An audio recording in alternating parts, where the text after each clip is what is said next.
Assalamualaikum warahmatullahi wabarakatuh. Perkenalkan, saya Nagita Safitri dengan NIM B1B1222066.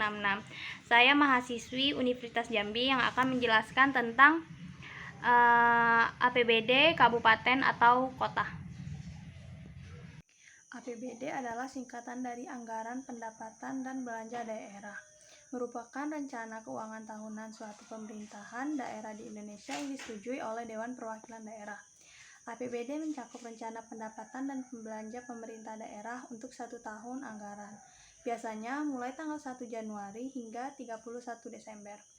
Sisi pendapatan APBD mencakup pendapatan daerah, pendapatan nasional, pendapatan negara, dan pendapatan lain yang sah, sedangkan sisi pengeluaran mencakup berbagai pendapatan daerah. Alokasi seperti untuk kesehatan, infrastruktur, pendidikan, dan sektor lainnya.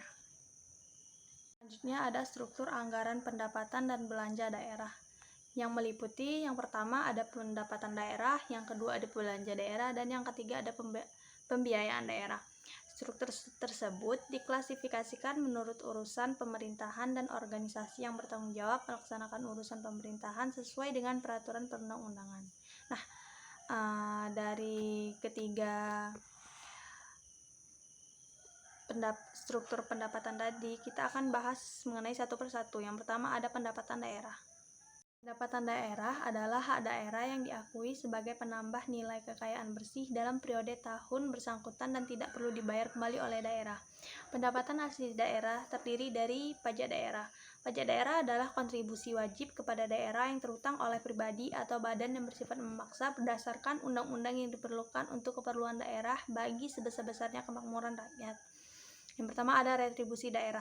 Retribusi daerah adalah pungutan daerah sebagai pembayaran atas jasa atau pemberian izin tertentu yang disediakan atau diberikan oleh pemerintah daerah untuk kepentingan orang pribadi atau badan.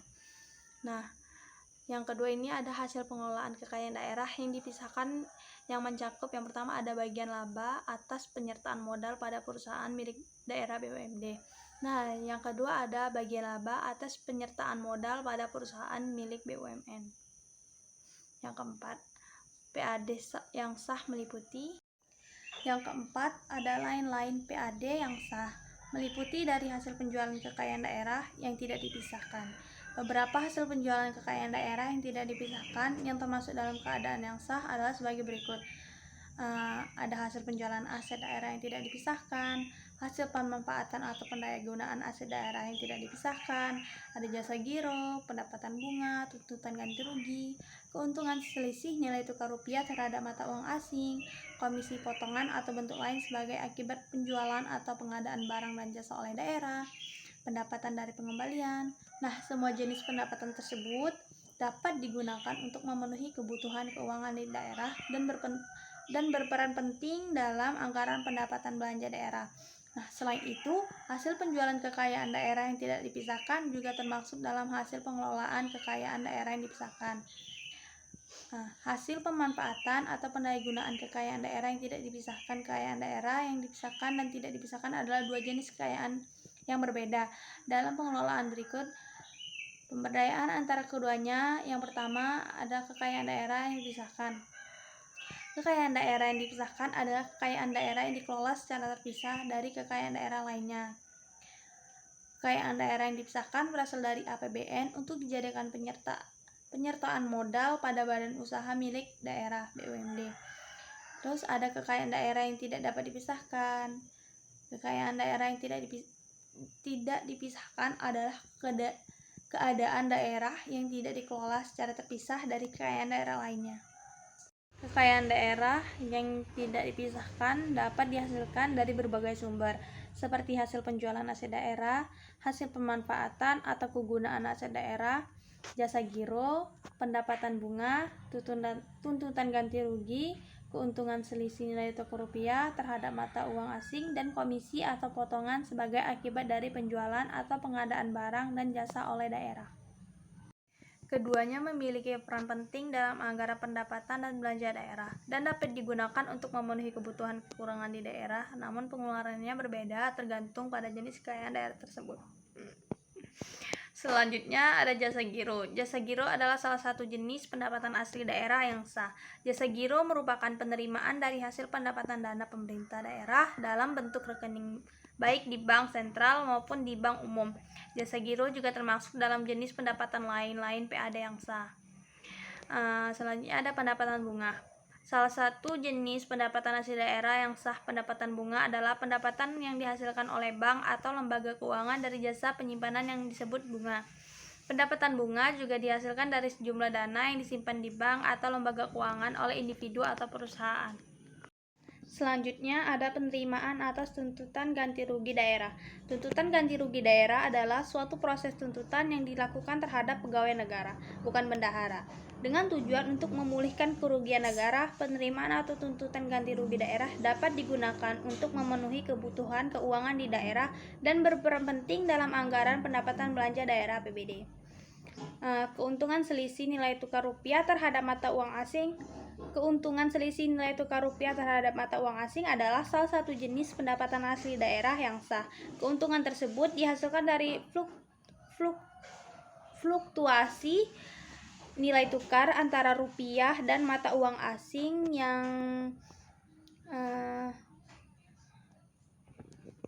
yang dapat terjadi karena berbagai faktor seperti perbedaan suku bunga, inflasi, dan kondisi ekonomi global. Selanjutnya ada pendapatan denda atas keterlambatan pelaksanaan pekerjaan. Denda keterlambatan pekerjaan dapat digunakan sebagai sanksi bagi pihak yang terlambat menyelesaikan pekerjaan yang telah disepakati. Pendapatan rendah atas keterlambatan pelaksanaan pekerjaan termasuk dalam jenis pendapatan lain-lain PAD yang sah. Kemudian juga ada pendapatan denda pajak dan retribusi. Denda pajak adalah denda yang dikenakan atas keterlambatan pembayaran pajak daerah setelah jatuh tempo. Pendapatan denda pajak termasuk dalam jenis pendapatan lain-lain PAD yang sah yang terdiri dari hasil penjualan kekayaan daerah yang tidak dipisahkan. Kemudian ada denda retribusi. Denda retribusi adalah denda yang dikenakan atas keterlambatan pembayaran retribusi daerah setelah jatuh tempo. Pendapatan dan retribusi termasuk dalam jenis pendapatan lain-lain PAD yang sah yang terdiri dari hasil penjualan kekayaan daerah yang tidak dipisahkan, hasil pemanfaatan atau pendayagunaan kekayaan daerah yang tidak dipisahkan, jasa giro, pendapatan bunga, dan keuntungan. Kemudian ada pendapatan denda atas keterlambatan pelaksanaan pekerjaan. Denda keterlambatan pekerjaan dapat digunakan sebagai sanksi bagi pihak yang terlambat menyelesaikan pekerjaan yang telah disepakati. Kemudian ada pendapatan denda pajak dan retribusi. Denda pajak adalah denda yang dikenakan atas keterlambatan pembayaran pajak daerah setelah jatuh tempo. Denda retribusi adalah denda yang dikenakan atas keterlambatan pembayaran retribusi daerah setelah jatuh tempo. Kemudian pendapatan dari fasilitas sosial dan fasilitas umum. Fasilitas sosial dan fasilitas umum adalah sarana dan prasarana yang disediakan oleh pemerintah daerah untuk memenuhi kebutuhan masyarakat seperti taman, jalan, jembatan, pasar, dan lain sebagainya.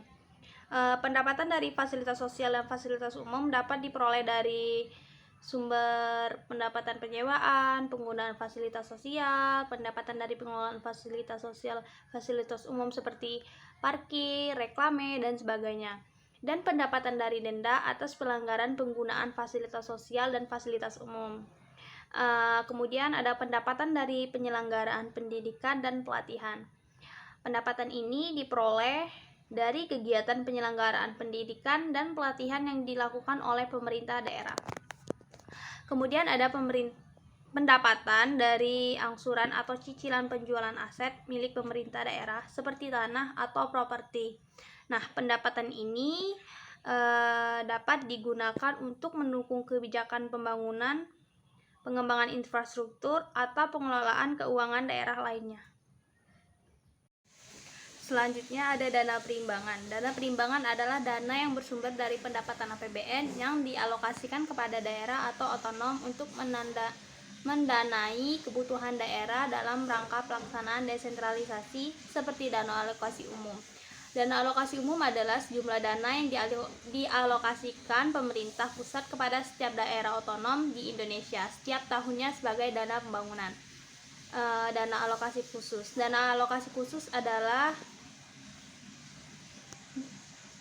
dana dari anggaran pendapatan dan belanja negara kepada provinsi atau kabupaten atau kota tertentu dengan tujuan untuk mendanai kegiatan khusus yang merupakan urusan pemerintah daerah dan sesuai dengan prioritas nasional. Kemudian ada dana bagi hasil yang meliputi bagi hasil pajak dan bagi hasil bukan pajak. Pajak bagi hasil bukan pajak adalah bagian daerah yang berasal dari penerimaan pajak bumi dan bangunan. Kemudian ada lain-lain pendapatan. Pendapatan hibah. Pendapatan hibah adalah dana atau bantuan yang diberikan kepada individu, organisasi, atau entitas lain tanpa adanya kewajiban untuk mengembalikannya. Selanjutnya ada pendapatan dana darurat. Pendapatan dari dana darurat merujuk pada sumber uang yang disisihkan atau disimpan untuk keperluan darurat. Dana darurat digunakan untuk mengatasi keadaan tak terduga yang memerlukan dana segera, seperti kehilangan pekerjaan, biaya kesehatan, dan jasa atau keperluan darurat lainnya. Kemudian ada dana bagi hasil pajak dan provinsi kepada kabupaten atau kota. Dana bagi hasil pajak adalah sebagian besar dari pendapatan pajak yang dikumpulkan oleh pemerintah provinsi dari beberapa sumber pajak tertentu, seperti pajak properti, pajak restoran, pajak hotel, pajak penjualan, dan pajak lain sebagainya. Nah, kemudian ada bantuan keuangan dari provinsi atau dari pemerintah daerah lainnya. Bantuan keuangan ini dapat berupa dana subsidi atau bantuan dalam bentuk lain yang diberikan oleh pemerintah provinsi, kabupaten, kota, atau wilayah administratif lainnya kepada pemerintah daerah lain atau entitas di wilayah tersebut. Kemudian ada dana penyesuaian dalam anggaran pendapatan dan belanja daerah merujuk pada alokasi dana yang disediakan untuk mengatasi perubahan atau penyesuaian dalam keuangan daerah. Dan yang terakhir ada dana otonomi khusus. Dana otonomi khusus dalam anggaran pendapatan dan belanja daerah merupakan alokasi keuangan yang diberikan kepada daerah atau provinsi tertentu sebagai bentuk pengakuan terhadap status otonomi khusus yang dimilikinya. Yang kedua adalah belanja daerah. Belanja daerah meliputi semua pengeluaran uang dari rekening kas umum daerah yang mengurangi ekuitas dana yang merupakan kewajiban daerah dalam 1 tahun anggaran yang tidak akan diperoleh pembayarannya kembali oleh daerah. Nah, klasifikasi belanja menurut urusan wajib itu mencakup yang pertama ada pendidikan. Melibatkan pendidikan bahagia, pendidikan kesejahteraan, dan pendidikan vokasional. Selanjutnya ada kesehatan. Kesehatan melibatkan layanan kesehatan, pengelolaan dan pemanfaatan sumber daya manusia, dan layanan kesehatan masyarakat. Kemudian ada pekerjaan umum, melibatkan pengembangan dan pengelolaan sumber daya manusia, pengembangan dan pengelolaan infrastruktur, dan layanan publik umum. Selanjutnya ada perumahan rakyat, melibatkan pengembangan dan pengelolaan sumber daya ruang, sumber daya lingkungan, dan sumber daya masyarakat. Selanjutnya ada penataan ruang, melibatkan pengelolaan wilayah dan ruang lingkungan. Selanjutnya ada perhubungan, melibatkan pengelolaan sumber daya manusia, sumber daya ruang, sumber daya lingkungan untuk tujuan perhubungan. Kemudian ada lingkungan hidup, melibatkan pengelolaan sumber daya lingkungan untuk menjaga keseimbangan ekosistem dan kualitas hidup. Selanjutnya ada kependudukan dan catatan sipil, melibatkan pengelolaan sumber daya manusia untuk melakukan tugas-tugas kependudukan dan catatan sipil. Selanjutnya ada pemberdayaan perempuan, melibatkan pengembangan dan pengelolaan sumber daya manusia untuk melatih peran perempuan dan masyarakat. Selanjutnya ini ada keluarga berencana dan keluarga sejahtera, melibatkan pengelolaan sumber daya manusia untuk melatih peran keluarga dan masyarakat sejahtera. Selanjutnya itu ada sosial, melibatkan pengelolaan sumber daya manusia untuk melatih peran sosial di masyarakat. Selanjutnya ada tenaga kerja, melibatkan pengelolaan sumber daya manusia untuk melatih peran tenaga kerja. Kemudian ada koperasi dan usaha kecil menengah, melibatkan pengelolaan sumber daya manusia untuk melatih peran koperasi dan usaha kecil menengah. Selanjutnya ada penanaman modal, melibatkan pengelolaan sumber daya manusia untuk melatih penanaman modal. Kemudian ada kebudayaan, pemuda dan olahraga, kesatuan bangsa dan politik dalam negeri, pemerintahan, kepegawaian, pemberdayaan masyarakat dan desa, statistik, arsip, dan komunikasi informatika. Berikutnya klasifikasi belanja menurut urusan pilihan. Yang pertama ada pertanian, belanja yang berkaitan dengan pengembangan dan pemberdayaan sektor pertanian, seperti pengadaan bibit, pupuk, alat pertanian, dan lain-lain. Kemudian ada kehutanan, belanja yang berkaitan dengan pengembangan dan pemberdayaan sektor kehutanan, seperti pengadaan bibit, pemeliharaan hutan, pengendalian kebakaran hutan, dan lain-lain. Selanjutnya ada energi dan sumber daya mineral. Belanja yang berkaitan dengan pengembangan dan pemberdayaan sektor energi dan sumber daya mineral seperti pengadaan bahan bakar, pengembangan energi terbarukan, eksplorasi sumber daya mineral, dan lain-lain. Selanjutnya ada pariwisata.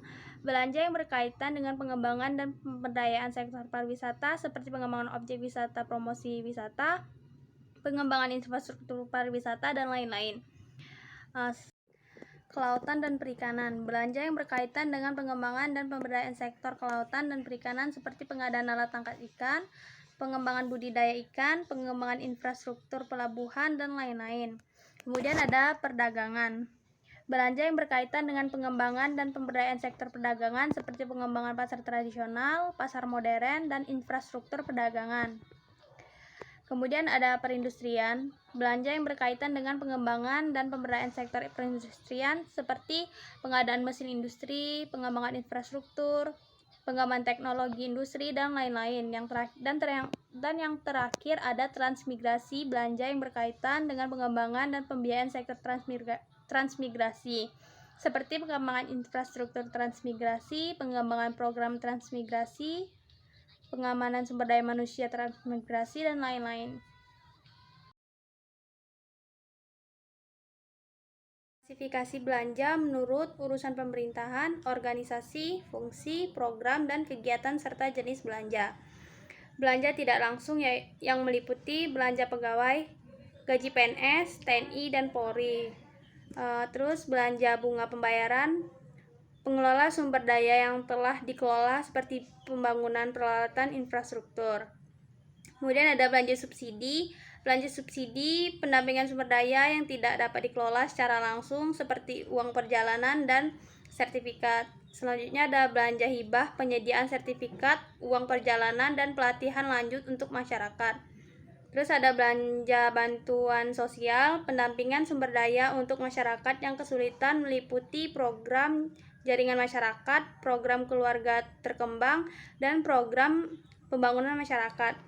Selanjutnya ada belanja bagi hasil, pembayaran bagi hasil dari program-program yang telah berhasil seperti program pengembangan infrastruktur, pendidikan, dan kesehatan. Kemudian ada belanja bantuan keuangan, pendampingan sumber daya untuk kegiatan yang menghasilkan pendapatan seperti program pengembangan industri, perdagangan, dan pertanian. Selanjutnya ada belanja tidak terduga, pembayaran yang tidak terkait dengan pelaksanaan program dan kegiatan seperti pembayaran hibah, bantuan sosial, dan bagi hasil. Nah, yang kedua ada belanja tidak langsung. Belanja pegawai meliputi pembayaran gaji dan tunjangan untuk pegawai yang bekerja secara langsung dalam program yang dijalankan. Kemudian ada belanja barang dan jasa, meliputi pembayaran untuk barang dan jasa yang diperlukan untuk pelaksanaan program dan kegiatan seperti material peralatan dan pelayanan. Dan yang terakhir ada belanja modal, meliputi pembayaran untuk modal yang diperlukan untuk pelaksanaan program dan kegiatan seperti investasi, mesin, dan infrastruktur. Pembiayaan daerah. Pembiayaan daerah adalah transaksi keuangan pemerintah daerah yang dimaksud untuk menutup defisit atau memanfaatkan surplus APBD. Nah, penerimaan pembiayaan daerah meliputi sisa lebih perhitungan anggaran tahun lalu, pencairan dana cadangan, penerimaan pinjaman daerah, hasil penjualan kekayaan daerah yang dipisahkan, penerimaan kembali pemberian pinjaman, dan penerimaan piutang daerah. Selanjutnya ada pengeluaran pembiayaan daerah yang meliputi pembentukan dan cadangan, penyertaan modal atau investasi pemerintah daerah, pembayaran utang pokok yang jatuh tempo, dan pemberian pinjaman daerah. Siklus penyusunan APBD provinsi dimulai dari RPJMD, Rencana Pembangunan Jangka Menengah Daerah, yang berpedoman pada RPJPD, Rencana Pembangunan Jangka Panjang Daerah. RPJMD dan RPJPD ini berisi visi misi, tujuan, sasaran, dan strategi pembangunan daerah yang akan dilaksanakan dalam jangka waktu tertentu. Setelah RPJMD dan RPJPD disusun, tahap selanjutnya adalah penyusunan RKP, Rencana Kerja Pemerintah, yang berisi program dan kegiatan yang akan dilaksanakan dalam 1 tahun. RKP ini menjadi dasar penyusunan APBD, Anggaran Pendapatan dan Belanja Daerah Provinsi. Setelah RKP disusun, tahap selanjutnya adalah penyusunan kebijakan umum anggaran dan PPAS, prioritas dan plafon anggaran sementara sebagai dasar penyusunan APBD. Kebijakan umum anggaran dan PPAS disusun. Tahap selanjutnya adalah penyusunan RAPBD, rancangan anggaran pendapatan dan belanja daerah ini berisi rincian pendapatan dan belanja daerah yang akan dilaksanakan dalam 1 tahun. Setelah RAPBD disusun, tahap selanjutnya adalah pembahasan dan pengesahan APBD oleh DPRD, Dewan Perwakilan Rakyat Daerah. Setelah disetujui oleh DPRD, APBD ditetapkan menjadi Peperda Peraturan Daerah APBD. Semua tahapan ini harus dilakukan dengan cermat dan hati-hati agar APBD yang disusun dapat mendukung pembangunan daerah secara efektif dan efisien.